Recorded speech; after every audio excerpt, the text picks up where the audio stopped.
I want to talk about what it means to be too Latina and not Latina enough. So it's really difficult to be able to navigate two cultural worlds at the same time. One of the benefits of this is being able to engage in adaptability. Like you're really adaptable. You're able to switch gears, handle changes and uncertainty a lot better. And so that's one of the benefits of this, but it also comes with its struggles.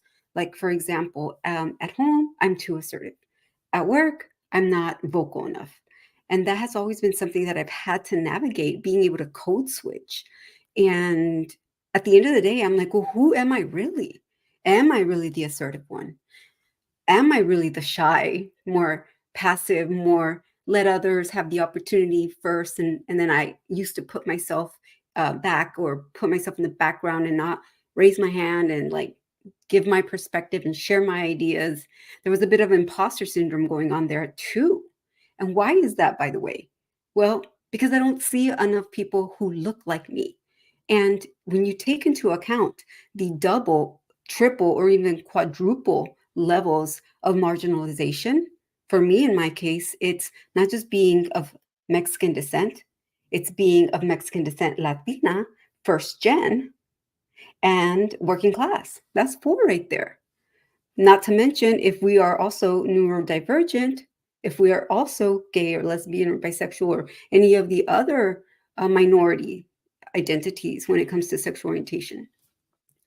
Language is another one, having an accent. You don't speak well enough. Like all these different components really affects your sense of self. And it makes you not want to show up. It makes you want to hide. And that makes you not reach your infinite potential, get closer and closer to advancing in your career, making the most of it, of all the sacrifices you've made in the first place to get to where you are today. Look, it has not been easy for me to get to where I am. And honestly, I still struggle with a lot of these things. I still struggle with figuring out who am I really? I don't know if I'm going through a midlife crisis or something, but sometimes I wonder, am I like, well, like I don't even have the words to describe it, to be honest. And even with my hands, right? Like I'm self-conscious about it because people tell me I'm too animated, and I'm like, I tried to do this. I can't. My message is watered down. I'm not as animated. I'm not as inspirational and motivating. And that's part of my mission. And so I just decided one day, you know what? If I'm too much for someone, I know I'm just enough or more than enough for someone who needs to hear my message, for someone who needs to feel a sense of empowerment, a sense of community, and not feeling so alone. If you feel alone, you need to get yourself a community that gets you. It's not easy. I know for me, I represent like 2%, 3% of Latina tenured professors. And so, of course, I have felt isolated in these different spaces and places where I don't see other people who look like me. And what messages does that send to me and to you and to others? That you don't belong there, that somehow maybe you slipped in, or maybe someone gave you a favor. The last thing people might think is that because you earned it, because you're smart enough, because you're talented enough, you know what you're talking about. And honestly, people don't do it in well, some people do it intentionally, but a lot of people don't. But it's still in the back of our head. These biases that people have, we all have them. We all do. Some just realize them more than others and are able to hold back from letting their bias lead what they do or don't do, the opportunities they give other people based on their assumptions of what they can or can't do. But other people are not aware of this. And if you point it out to them, maybe they get defensive. That's a lot to have to think about on top of everything else we have to worry about. Not just worrying about taking care of other people, making sure everything's organized and good to go, putting out fires, being the leader, multiple roles, multiple responsibilities, not just at work, but at home. And where do we come in? Traditionally, there's the Latina cultural gender role value called Marianismo. And that represents being self sacrificial, putting yourself last, attending to other people's needs before your own. It also has its benefits, though. It's that nurturing part of us. It's that part of us that makes us a great leader because we have empathy, emotional intelligence, where we are able to recognize and identify what other people are going through based on their expressions. And we also give them the opportunity to share them. And so that's something to celebrate. But it also has its challenges.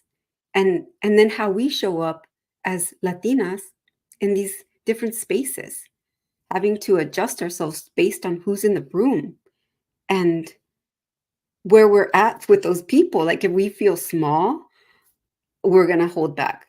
And if are the leaders in the room, then we might question ourselves and worry that we may say something dumb. There goes imposter syndrome again. And on the other end, there's also burnout, where we're constantly worried about whether we are showing up enough or too much. That pressure to prove yourself, to claim that you earned this position, this opportunity. And that's exhausting. On top of all the work we have to do, it's exhausting. So I had to come out and say this because I know a lot of us are suffering in silence, and it's my responsibility to put this out there. It's my responsibility to go first and to be vulnerable and to say, you know, it's hard, but we don't have to do it alone. We are able to get the tools we need to navigate these environments, these situations, to not let it affect us so much that we end up hiding, to not let it affect us so much that we end up just saying, you know what, I'm done with this. It is not worth it. This stress, this toxicity, it is not worth it. But it doesn't have to be that way when you have coping mechanisms to be able to handle it. It starts with being clear on who you are. And I get that that may be hard when you're getting all these different messages, when you're raised with all these different beliefs, and then you enter new spaces where maybe your family has never been there before, you know? So if you're like a first generation success where you're the first in your family to have navigated and graduated from college, you're the first in your family to have occupied the position that you have and be in this corporate world. Um, it's really difficult. So I want you to first get clear on who you are. Who are you without all these external pressures to be someone that you may not be? And getting clear on your values is not just your core values as a person, but your cultural values. How are they showing up for you? Are there parts of them that benefit you and help you move forward? Are there some that maybe hinder you in the way that they are being expressed or in the way that people assume they should show up for you? So these are things that I want you to think about. If you're struggling with any of these things, reach out to me. I can give you some advice on how to handle these things.